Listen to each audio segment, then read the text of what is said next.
Guys आज मैं invaders of the Rokujouma anime series का एपिसोड 7 का पार्ट 2 को यार हिंदी में एक्सप्लेन करने वाला हूँ। तो चलिए अब ज़्यादा बात ना करें, वीडियो को स्टार्ट करते हैं। तो उसके बाद सीन तुरुप और हमारे एमसी के पास जाता है, जहाँ पर तुरुप हमारे एमसी को बोलती है कि आज के लिए इतना ठीक है। ये सुन के हमारा एमसी काफ़ी खुश हो जाता है। तभी तुरुप बोलते हैं हाँ लेकिन तुम्हें थोड़ा बहुत और काम करना पड़ेगा, लेकिन चलो आज तुम्हें इतने से भी छुट्टी दे देता हूँ, लेकिन जब तक तुम इस यूनिफॉर्म को पहने हुए हो ना तब तक ऐसी हरकतें बिल्कुल मत करना। ये सुनकर हमने ऐसे बोलता है सॉरी। तभी तुरुप सुनती है कि बाहर कुछ शोर शराबा हो रहा है। तभी तुरुप बोलती है कि ये क्या है। तभी हमारी एमसी बोलती है कि शायद बाहर डांस वांस हो रहा है। तभी तुरुप बोलती है डांस मैंने बहुत टाइम पहले डांस किया था। तभी हमारा एमसी बोलता है क्यों ना तुम मुझे डांस सिखाओ। तभी हमारा एमसी बोलना कंटिन्यू करता है, बोलता है कि सिर्फ तुमने मुझे नाइट बनना ही सिखाया, कुछ और इम्पोर्टेंट भी चीज़ है ना डांस जैसे। ये सुन के तुरुप खुश हो जाती है। फिर हमारे एमसी और तुरुप जैसे डांस करने लगते हैं, साइड से किरिया सानाए और लैंडेडी आ जाते हैं। और तभी तुरुप काफ़ी गुस्सा हो जाती है। तुरुप बोलती है कि तुमने अभी मेरे पैर के ऊपर पैर रख ही दिया था। तभी उन्होंने मुझे बोलता है सॉरी यार। और ये सब देख कर सानाया बोलती है कि मुझे लगा था तो बोर होगा, लेकिन यहाँ तो देख रहा हूँ कि उल्टा हो रहा है, उसे तो मज़ा आ रहा है। तभी किया कर्मा कुर्मा को बोलते कि यहाँ पर मेरे अलावा कोई आया था। तभी कर्मा कुर्मा बोलता है कि नहीं यहाँ पर कोई नहीं आता, सिर्फ वो दोनों ही प्रैक्टिस कर रहे थे। तभी साइड से यूरिका आ जाती है और यूरिका बोलती है कि रुस्तम को सब कुछ पता चल गया कि हरक्यूलिस जैन एक बीटल है और वो मेरे पीछा कर रही है। ये सुन के साना घबरा जाती है। साना बोलती क्या बोल रहे हो तुम, उसे कैसे पता चल गया। तभी लैंडलेडी बोलती है अच्छा ठीक है, तुम्हें कोई छुपने का जगह चाहिए तो फिर उस शेड के पीछे छुप जाओ। और तभी कर्मा कुर्मा बोलते हैं कि यहाँ क्योंकि रूथ आ ही रहा है। और तभी रूथ वहाँ पहुँच जाती है। और तभी साना बोलती क्या वो रुस्तम तुम इतना गुस्से में ये हो, क्या कुछ हुआ है क्या। और रुस्तम बिल्कुल साना की बात इग्नोर करके उस दरवाजे के पास जाने लगती है। और तभी किरिया बोलती है कि रुत इतना ज़्यादा गुस्सा है कि वो किसी की बात सुन भी नहीं रही है। और तभी जैसे ही रुत दरवाजे के पास पहुंचने वाली हो तभी रुत साइड में देखती है कि हमारे एमसी और तुरुप डांस कर रहे होते और उन दोनों को देख के रुत शांत हो जाती है। और रुत बिल्कुल भूल ही जाती है कि वो यहाँ पर किस काम के लिए आया था, क्या हुआ था आखिर में, वो सब कुछ भूल जाती है। तभी कर्मा कुर्मा बोलते हैं कि इमरजेंसी इमरजेंसी, हम लोगों ने डिटेक्ट किया कि एक डिस्ट्रक्शन वेपन यहाँ पर है। ये सुन के क्रिया बोलती है कि तुरुप और सातमी से जल्दी से यहाँ से, लेकिन वो आ गए। तभी तुरुप बोलते है क्लैन आ गया। तभी ऊपर से बोलती है कि हाँ मैं आ गई त्रिया दोनों। और ये सुन के सभी लोग शॉक हो जाते हैं। ऊपर देखते क्लैन को हमें कम्प्लीटली दिखाया जाता है, जहाँ पर क्लैन को देख के हमारे यूसी बोलते तो ये ही क्लैन। और हमारे उसी को याद आ जाता है कि वो ही लड़की होती है जो कि साइड से गई थी ना पिछले ही अपार्ट में, लेकिन किसी ने नोटिस नहीं किया था, सिर्फ हमारे एमसी ने नोटिस किया था।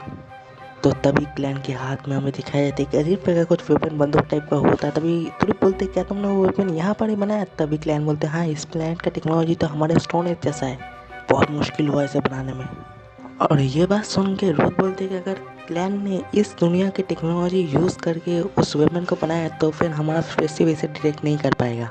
और तभी क्लैन बोलते बहुत मुश्किल हुआ इसे बनाने में, लेकिन ये सब कुछ एक ही शॉट में ख़त्म हो जाएगा। क्लैन बस फाइट करने ही वाली होती है, वो प्रिपेयर कर रही होती है। और तभी ये सब देख के हमारे उसी मन में सोचता है कि क्लैन तो पहले भी यहाँ पर आ गई थी, हमारे रूम में भी घुसी थी, लेकिन कुछ किए नहीं थी, मतलब कुछ खास कुछ नहीं किया था। अगर वो चाहती थी तो तभी वो अपने आप को एक्सपोज कर सकती थी, लेकिन ऐसा नहीं किया। और अभी क्यों एक्सपोज कर रही है। और तभी तुरुप बोलती एनीवे मुझे तुम्हें रोकना पड़ेगा, तभी ब्लू नाइट वापस आ जाओ। और जैसे ही वो ये बोलती है तब भी क्लैन स्माइल करता है। तभी उन्होंने एमसी तुरुप को रोक देती है, बोलते ब्लू नाइट को यहाँ पर मत बुलाओ, वो तो यही चाहती है कि ब्लू नाइट यहाँ पर है। तभी तुरुप बोलते मेरे रास्ते में मत आओ। तभी हमारे एमसी बोलते कमान मेरे ऊपर विश्वास रखो। तभी ये सामने तो छोटा सा धमाका होता है, हमारे एमसी तुरुप को बचा लेता है। तभी रुथ बोलती कि ऐसा लगता है क्लैन ने कुछ ऐसा किया है कि अगर कोई वेपन आ जाता है उसके सामने वो ऑटोमेटिकली ब्लास्ट हो जाएगा। और वो मतलब तुरुप को प्रोवोक कर रही थी कि अपनी वेपन को बुलाओ। तभी हमारा एमसी उठ जाता है। हमारा एमसी बोलता है कि सिर्फ यहाँ का लाइट बंद करना ही तुम्हारा प्लान नहीं था। तभी क्लैन बोलती है तुम मेरे रास्ते पे क्यों आ रहे हो। तभी वो जैसे ही क्लैन हमारे एमसी को फायर करने वाली है तभी साना है और कर्मा कुर्मा सामने आते हैं। साना है बोलते मैं तुम्हें कुछ होने नहीं दूंगी। और तभी हमारे एमसी बोलते तुम दोनों मिलके प्रिंसेस त्रिया को प्रोटेक्ट करो और मैं जाकर उससे लड़ता हूँ। और तभी तुरुप बोलते नहीं तुम मत जाओ। तभी हमारे एमसी बोलता है कि बैटल फ्रंट हमेशा नाइट के लिए होता है, प्रिंसेस को ऐसी जगह पे जाना नहीं चाहिए। तभी तुरुप बोलते लेकिन तभी हमारा एमसी बोलता है कि तुम मुझसे भरोसा नहीं करोगे तो फिर कौन करेगा। और तभी हमारा एमसी डायरेक्ट जाके क्लैन के ऊपर हमला करती है और हमारे एमसी अपनी पूरी ताकत लगा देता है। तभी क्लैन बोलते हैं ये तुम अपने आप को सोचते क्या हो, एक ब्लू नाइट का यूनिफॉर्म पहन के एक नकली तलवार यूज़ करके तुम मुझे हरा दोगे। तभी हमारे एमसी बोलता है और तुम कुछ नहीं हो, तुम बस एक फेक प्रिंसेस हो जो बस लोगों को नुकसान पहुंचाना चाहता है। और दोनों के बीच में क्लैश होता है और क्लैन स्माइल कर रही है। तो क्लैन सोचती है कि ये सब कुछ नहीं कर पाएगा, तो एक नकली ब्लू नाइट है। और तभी अचानक से क्लैन की जो शील्ड है वो टूटने लगती है और क्लैन शॉक हो जाते हैं, बोलते ये तलवार इतना ज़्यादा ताकतवर कैसे हो गया, जैसे कि एक असली तलवार हो। और तभी उन्होंने एमसी की तलवार से लाइट चमकना स्टार्ट हो जाता है। ये देख के तुरंत सोचती है कि ये क्या है, ये तो मतलब एक असली तलवार जैसा है, इसका मतलब क्या हमारा एमसी ब्लू लाइट है। ये बस सिर्फ मन में ही सोचती है। तभी ये सब देख के क्लैन पीछे हटा देती है हमारे एमसी को और वो फायर करने लगती है। और जैसे ही वो फायर करने ही वाली है तब भी साना आई थी, साना आएगा उसके स्कर्ट ऊपर कर देती है और बोलती है कि साना है पार्ट 2। और तभी हमारे एमसी क्लैन का जो शील्ड है वो तोड़ देता है और तभी क्लैन नीचे आ जाता है, हमारे एमसी पे नीचे आ जाता है, हवा में नहीं रहता। और तभी क्लैन बोले तुम बेवकूफ़, मैं स्क्वेवेंजर मून हूँ और मैं तुम जैसे बेवकूफ़ से कैसे हार सकती हो। और तभी हमारे एमसी बोलते लेकिन तुम हार गई, अब तुम हार मान लो। तभी क्लैन बोलते हैं मैं बिल्कुल भी हार नहीं मानूंगी, मैं अगर तुम्हें यहीं पर ख़त्म कर दूंगी तो मेरे प्लेनेट के लोगों को कोई फ़र्क नहीं पड़ेगा, तो मैं यहीं पर तुम्हें ख़त्म कर दूंगी। और तभी वो अपनी स्पेसशिप को बुलाती है और तभी तुरंत बोलती है कि कोतारू वहाँ से भागो। तभी उन्हें उसे बोलते कहाँ भागो, कहाँ है स्पेसशिप, कहाँ है। तभी क्लैन बोलती है तुम अब कुछ नहीं कर सकते। और तभी क्लैन के पीछे से अचानक से तुरुप की स्पेसशिप आता है, वैसे ही आ जाएगा, मतलब क्लैन तुरुप की स्पेसशिप को कॉपी कर लिया। क्लैन की जो स्पेसशिप है वो तुरुप की स्पेसशिप को कॉपी कर लिया। और तभी जैसे ही क्लैन अपने स्पेसशिप को पूरी हमले के लिए मतलब तैयार कर लेती है, तभी साइड से यह आ जाती है। क्रिया बोलती इतना आसान नहीं होगा। और क्लैन क्रिया को देख के बोलती है कि तुम। और तभी क्लैन का जो स्पेसशिप रहता है उसमें धमाका होता है और क्लैन भाग जाती है। और तभी क्रिया अगर तुरुप को बोलते क्या तुम उसका पीछा नहीं करोगे, तभी तुरुप बोलते नहीं, उसका पीछा करना वेस्ट ऑफ टाइम होगा। और तभी हमारे एमसी बोलते हैं हाँ बहुत थक गया मैं यार।